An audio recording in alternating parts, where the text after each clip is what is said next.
What is the most important question in life? Is it, what will I study? Or what profession will I undertake? What job will I apply for? Will I get married? Who will I marry? Will I have kids? What will I value? What is important to me? How will I spend my time? Who will I vote for? What is my life's meaning? Who am I?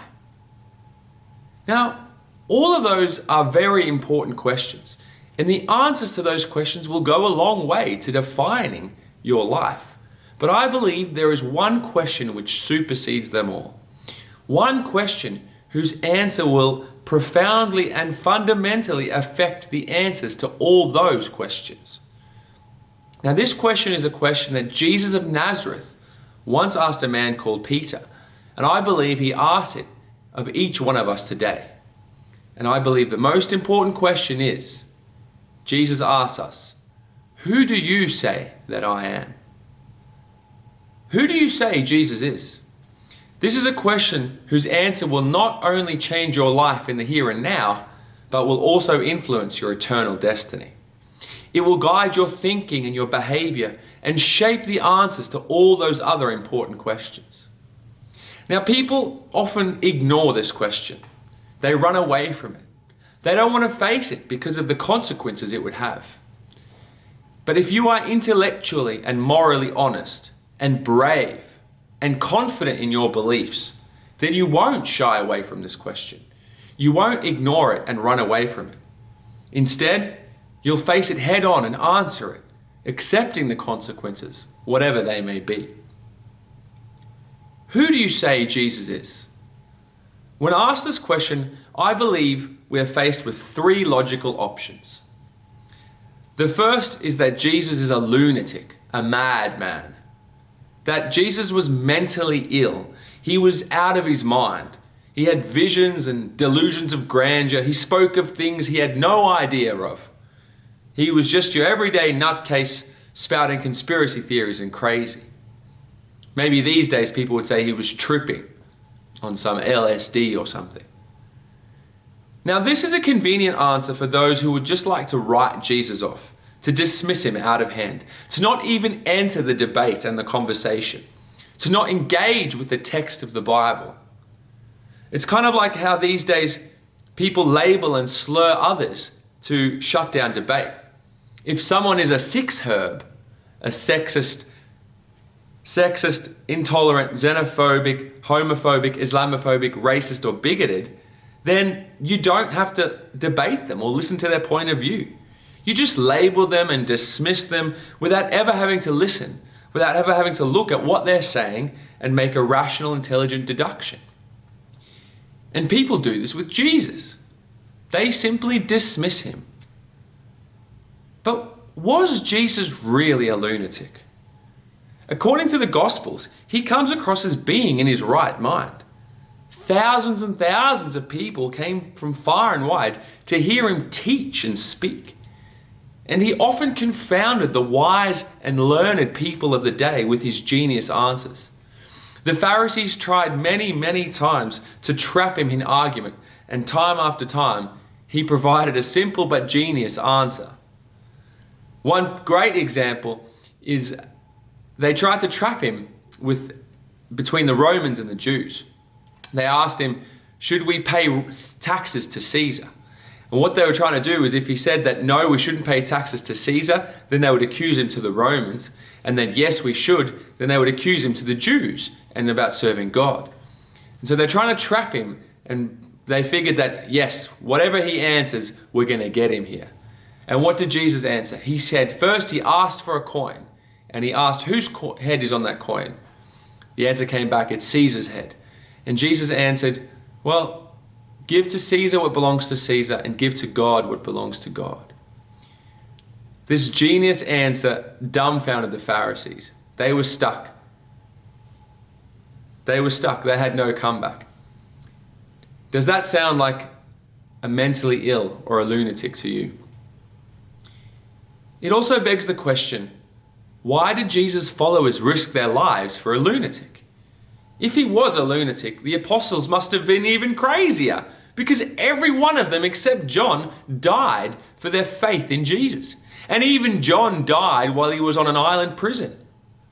So why would so many give up their professions, completely change their lives, undergo persecutions and beatings and jail, and eventually sacrifice their lives, all for the sake of a mentally ill lunatic? It is simply beyond probable. It is not reasonable. The second option is that Jesus was a liar, a bad man. That Jesus lied and misled people deliberately. That he wasn't the Son of God, but just a normal man who wanted popularity and fame. He made up and lied about everything, or he told half-truths. Now, the problem with this view is quite obvious. When someone lies, or someone evil, it's usually to gain power, or wealth, or popularity, or fame. But Jesus, at least, Jesus did not have wealth. He was a humble carpenter, hardly a wealthy profession. And when he began his ministry, he became even poorer. When he wanted a coin, he had to ask someone else for it. He says in Matthew that foxes have dens and birds of the air have nests, but the Son of Man has no place to lay his head. It is reasonable to surmise that Jesus' only possessions were the clothes on his back, and even these were taken from him in the end. So if he was lying to gain wealth, it certainly didn't work. What about power? Well, Jesus didn't have any power politically or in an earthly sense. The crowds tried to seize him and kill him numerous times. Eventually, the political leaders conspired to have him killed. He was tried in a kangaroo court in the middle of the night with false witnesses who were paid off, and he was passed from one leader to another for judgment, and eventually he was sentenced to death and executed. If he was lying to gain power over people or political or military power, it certainly didn't work. And yes, Jesus was popular, but he was also very unpopular. His teaching offended people. And as I already mentioned, numerous times people drove out of their villages or tried to seize him and stone him. And yes, eventually they did rise up and they shouted, "Crucify him, crucify him," and they had him killed. If Jesus is a liar, the miracles he performed were magic tricks or lies, cons. He managed to con people on an immense scale. Although how he would have managed it, I'm not sure.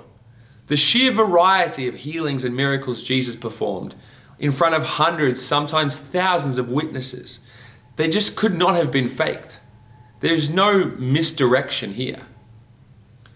Again, the idea that Jesus is a liar doesn't follow human logic, because why would he die for a lie with no material or substantial benefit?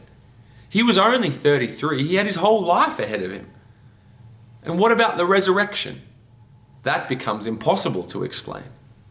Why would his disciples, every single one of them, die for a lie?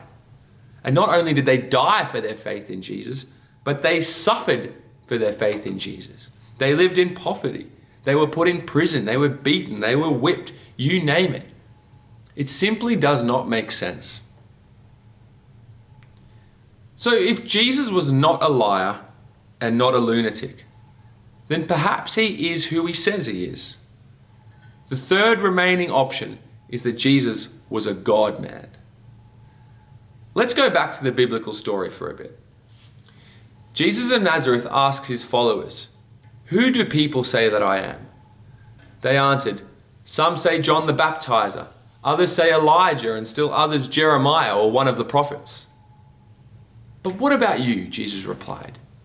"Who do you say that I am?" And Peter replied, "You are the Messiah, the Son of the living God." Perhaps Jesus really is who he says he is, the Son of God. At least his life makes sense then. And I believe it is the most rational and reasonable explanation to his life and teachings. It explains how he was so wise and how people were enthralled and captivated by his words and teaching. It explains his supernatural works, the miracles and healings he performed. It explains why he was willing to submit to death on the cross. Jesus, the Son of God, had a mission to come to earth to announce the coming of God's kingdom and to demonstrate the coming of God's kingdom. It's a new way of living, a new way of being, a new way of relating to God and to others. This way is only possible once our sins are paid for and we are given a new heart. It is only possible when we are born again. Jesus came to call us to turn away from our sin and our old lives and to believe and to follow him. And he made this all possible by his death, burial, and resurrection. Jesus' death and his resurrection makes it possible for us to start again, to be forgiven, to be redeemed, and to be better. My friend, you can be better. You can leave behind the things that hold you back, that weigh you down, that keep you shackled, and you can start again with a new heart and a new purpose. These days, many people see Jesus as a great moral teacher, but not as the Son of God. To refute this argument, I'd like to quote C.S. Lewis. He says, "I'm trying here to prevent anyone saying the really foolish thing that people often say about him. I'm ready to accept Jesus as a great moral teacher, but I don't accept his claim to be God.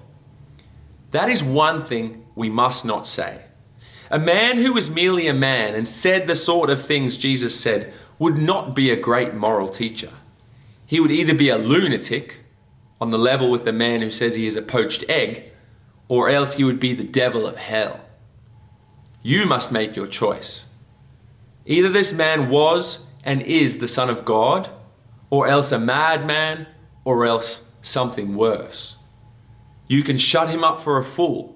You can spit at him and kill him as a demon, or you can fall at his feet and call him Lord and God. But let us not come with any patronizing nonsense about his being a great human teacher. He has not left that open to us. He did not intend to.